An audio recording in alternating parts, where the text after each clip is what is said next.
Never start a relationship with someone who has these 6 red flags. Attraction has a way of making red flags look like personality traits. And psychology says most people tell you exactly who they are in the beginning. The problem is, we often listen to our feelings more than the evidence. Number 1, they don't respect boundaries. You say no, they push. You ask for space, they move closer. Healthy people respect limits. Unhealthy people test them. Number 2, nothing is ever their fault. Every ex was toxic. Every friend betrayed them. Every boss was unfair. If accountability is missing now, it won't magically appear later. Number 3, they lack empathy. Watch how they treat people they don't need. The waiter, the cashier, the stranger having a rough day. Character shows up strongest when there's nothing to gain. Number 4, they control while calling it caring. And concern sounds like support. Control sounds like monitoring. One asks where you've been. The other demands to know. One trusts, the other tracks. 5, their emotions are unpredictable. Warm today, cold tomorrow. Affection followed by distance. Attention followed by silence. A healthy relationship may challenge you. It shouldn't constantly confuse you. And number 6, they are secretive, not private. Privacy is healthy. Secrecy creates fog. Simple questions get complicated answers. Stories keep changing. Trust grows from consistency, not mystery. And here's where people kind of go wrong. They don't miss the red flags. They explain them away. They call control passion, attraction. They call inconsistency excitement. They call secrecy independence. Because attraction is loud, but patterns are honest. When someone consistently shows you who they are, believe them, not the potential. When I was dating my soon-to-be ex-husband, he said he was a Kappa, and I was like, wow. On my wedding day, my cousin, who's a Kappa, goes to dap him up. He doesn't know the handshake. My cousin waits like, he's not a Kappa. I'm like, you're not a Kappa? And he's like, oh man, I was just playing. Why would you lie about being a Kappa? Red flag. Why are you already lying? In hindsight, am I gonna divorce a man because he said it was it doesn't, that one incident doesn't seem that big. But then when there is a plethora of small little white lies, all those things add up and you realize you're living a lie. And then over time, the real person came out, which is why we had so much conflict year after year. I was like, oh, you're so ghetto. Like, who are you?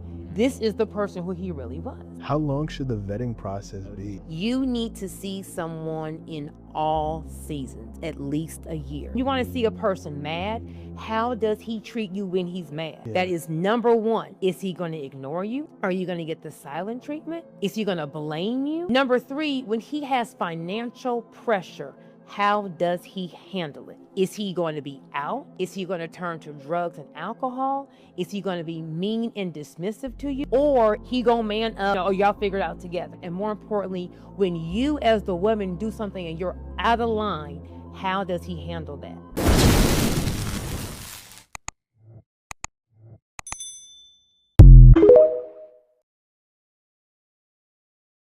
If your partner does any of these things, it's a sign that something in your relationship may need to change. I'm Melissa DeVaris Thompson. I'm a licensed couples therapist, and I used to think that these behaviors were normal before I became a therapist. That's just how relationships go. But healthy love does not require you to shrink yourself or beg for effort or question if you matter. And there are people out there who will meet you with care, consistency, and emotional safety without you having to plead for it. So let's talk about a few red flags I see all the time, week to week, in my psychotherapy room. Number 1, you feel like you're the only one bringing up problems. You are always the one saying, can we talk? Can we fix this? Can we work on this? Healthy relationships have 2 people invested in keeping the connection healthy. Number 2, they get defensive instead of curious most of the time. Anytime you share a hurt, it turns into an argument about how you were wrong for feeling it. That shuts down emotional safety. Number 3, you start editing yourself just to avoid conflict. You think twice before speaking. You water down your feelings. You keep things to yourself because it feels easier than dealing with their reaction. That is not comfort. That is self-abandonment. And number 4, There is no repair after argument. You fight, then you pretend it didn't happen, or one shuts down. There's no apology, no processing, no reconnecting. Unrepaired moments stack up and create distance. Number 5, effort feels one-sided usually. You plan, you initiate, you check in, you carry the emotional weight of the relationship. Love is not meant to feel like a solo job. Number 6, they minimize what matters to you most of the time. What is important to you feels small to them, and over time you start to feel small too.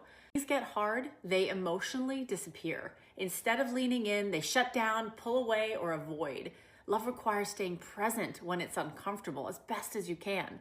So here's what I tell my clients. If you feel like you are over-functioning just to keep the relationship afloat, it might be time to pause and ask, what would it be like in a relationship where effort, care, and repair go both ways? Because that kind of love exists. And if you're ready to understand your patterns and move towards the kind of connection that you want, take my free attachment quiz. The link is in the bio. Come to the front, come on. These are signs that I ignored in my narcissistic relationship that I'll never do again, part 1. Number 1, deleting all of my Instagram photos in bikinis or anything slightly sexy had to go. It made him really insecure. But he still got to follow like IG models and his ex. But then I ended up just deleting it altogether because what's the point of having it at that point? Number 2, letting his mom disrespect me. And then his excuse would be, that's just how she is. Why are you mad? Number 3, he would intentionally start an argument right before a special occasion or anywhere that we had to be at just so he didn't have to show up. Number 4, constantly being worried about what I was wearing and being prepared to change at any moment if it made him insecure. That one was so annoying. I hated that. Number 5, I wasn't allowed to hang out with my girlfriends or have girls' night or do anything without him because he was afraid I was going to cheat on him. Isn't that funny how that works? Because he was a cheater. Funny, not funny, but. Number 6, not knowing who's cooking dinner, me or his mom. And when I thought I was cooking dinner, she would tell me to stay out of the kitchen. And if I wanted to be in the kitchen, I had to wash the dishes, which I end up doing anyway, so. Number 7, allowing him to sleep with his phone underneath the pillow and taking in every single room and guarding it with his life. Well, we know why now, but yeah, never again. Number 8, this is a good one. Cooking and cleaning and paying half the bills, including all the remodeling that we did in our home, just to be told that I'm still not doing enough. I have no words. Like, what? What kind of man are you? And number 10, my favorite one, which led us here. Multiple women reaching out to me, telling me and showing me proof that he was cheating on me, just for him to be like, they're obviously lying because they want me and they're jealous of what we have. Don't believe them. I made us look stupid for the both of us, so just never again.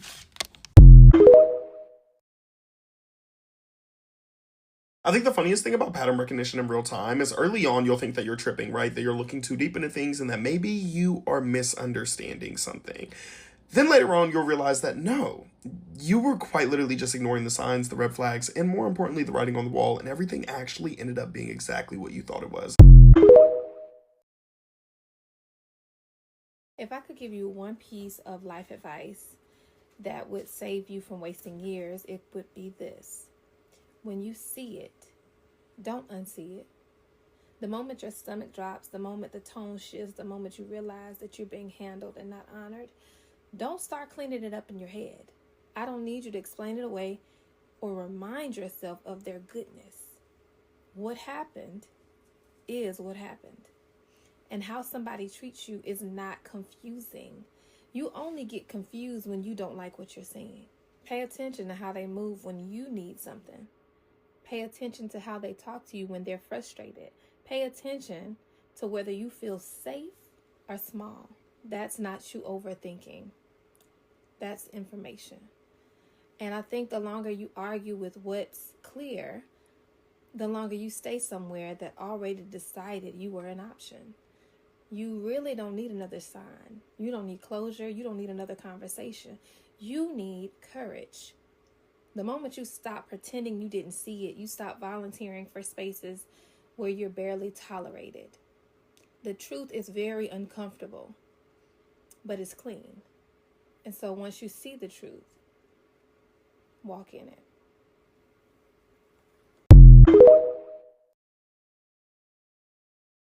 Here's a red flag that most women ignore in dating, or even worse, sometimes misinterpret it as a green flag. And that is a man's inability to take no for an answer, or completely ignore you when you say no. So it could be these small, insignificant things, like if he offers to pick you up, but you say, no, I'll rather make my own way. I'm not comfortable yet. I'll meet you there. And he's going to pursue you or insist to the point where you'll accept him picking you up. Or if you're sitting at a restaurant and you had a nice meal and you go, okay, well, you know what? I'm good. I don't want any dessert. I'm full. And he's like, no. You don't know what you're missing. This is great. You love it. And he orders it anyway. If a man is unable to respect you enough and respect when you don't want something, when you say no, how long before it stops becoming these small, insignificant things and is something that you're really, truly uncomfortable with, that you don't want, that he's going to do anyway? When you are in a relationship, it's very easy to ignore dysfunction if it starts off very small. You will not recognize the temperature changes. You will not recognize that some behavior has escalated because after a while, that pattern has become the norm. Someone doesn't just wake up one morning and start moving mad. They don't just wake up and start calling you names, disrespecting you, or mistreating you. That behavior does not happen overnight. That is a gradual behavior where you ignore the small things and then it escalates. Think about it like the frog in boiling water experiment. If you take a frog and you drop it into a pot of boiling water, the frog's going to jump out. It will immediately remove itself from that situation. But if you put a frog in a pot of cold water and you put that pot on slow boil, the frog will not even notice the temperature change and it will stay there and die. One of the reasons why it's very difficult to recognize temperature change is because the person who's mistreating you always love bombs you after. So after they've disrespected you, they will apologize, they may give you a gift, they may promise to never do it again, and then you decide to give them another chance. And then it happens again. But this time, the behavior gets a little bit worse. Every time it just goes up a little bit more, up a little bit more. And then they love bomb you again. And then you feel like, oh, I'm going to give you another chance. Rinse, repeat, rinse, repeat. Before you know it, they don't even need to try anymore because they've already conditioned you to stay in that pot of boiling water. You see, that person didn't just wake up one morning and start moving mad.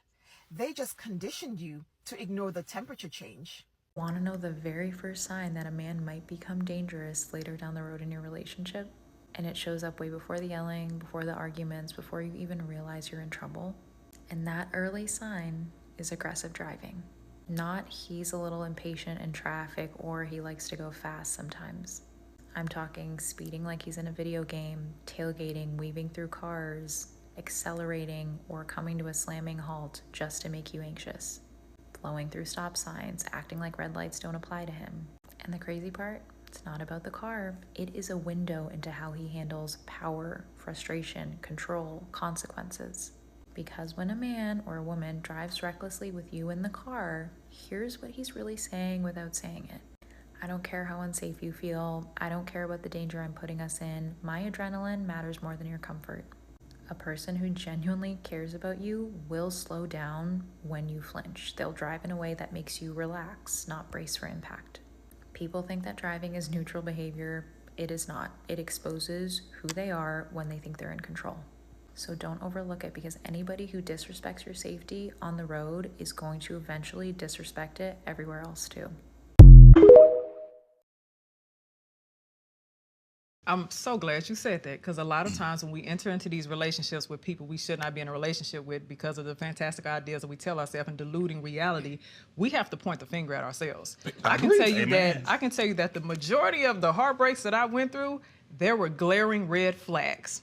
glaring red flags. And I chose to either minimize those flags or hope that this person was going to end up becoming the potential that I hoped for, growing into the mold that I created for them. Those little small behaviors are typically very big characteristics of who they are. And we just don't be attentive to that. Hold on, let me say this. If you lie about something right now, something small, and then you lie about it again on Saturday, and then you lie about something new, you are a liar. Women don't want to know If the you're truth. no, but they need to know the truth. Yeah, whether they don't want to know it or not, they need to know the truth. If I see that you have poor behavior with your friends, if I see you are a person who lacks integrity, if I see that you are dismissive, if I see that your communication is bad, if I see that your conflict management is bad, each time I have saw it, I chose not to pay attention because it didn't fit the idea that I created of you. Yep. And Yes. until you get out of that fantasy world that you are living in and see that person as who they are, you're going to continue to hurt yourself.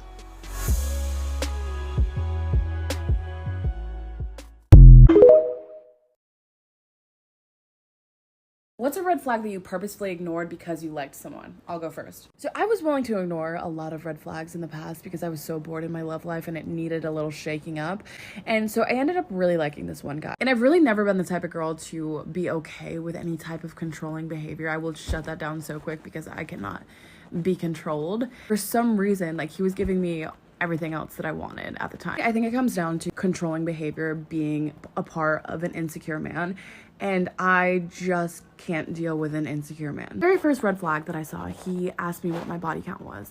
And it is just extremely inappropriate to ask someone that, especially in the very early stages of dating. Like, how old are we? Are we 15? It's just giving insecure. It's giving immature. It's just grow up. You gotta ask you that question. Just run. Just save yourself some time and move on. Red flag number 2, he was so upset that I booked a vacation with my girlfriends. And not only was he upset that I booked a vacation with my friends, but he also wanted to know the outfits that I packed because he didn't want me to be in anything that was like too revealing. And first of all, we hadn't been talking for that long and been a couple of weeks, and he was really upset. If he's insecure about that week 2, I mean, it's only gonna get worse. Red flag number 3, he went through my Instagram following, which isn't the end of the world. I do the same thing. I go through someone's Instagram following.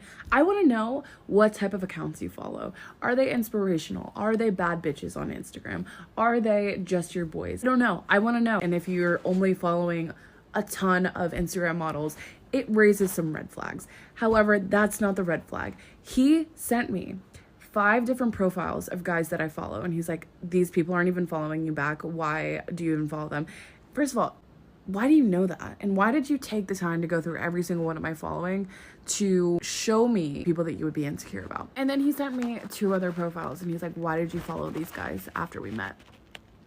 Anyways, yeah, that was my last straw. And it did not end well, by the way. Now, I don't know who needs to hear this, but I feel called to say it. I'm going to need for you to forgive yourself for choosing to ignore the red flags you definitely peeped in the beginning. Forgive yourself for ignoring the very red flags that came around to bite you in the end. Stop beating yourself up for seeing signs in a person that pointed to you needing to leave, choosing not to leave, and then being shown why you should have left to begin with. Because your behavior in that experience was clearly a life lesson that you needed. And if it's one thing that I'm learning about these here life lessons, it's that they're not always fun to experience and have to learn from. There are some life lessons out there that we learn from by simply being told about them. But some life lessons we have to see, feel, and touch just how hot that stove eye is for us to know why we shouldn't touch it. So instead of taking the discomfort of that L and turning it into a shame loop, take the discomfort of that L and turn it into a lesson. Sit back and assess what you learned from that behavior. Because when you know better, you do better.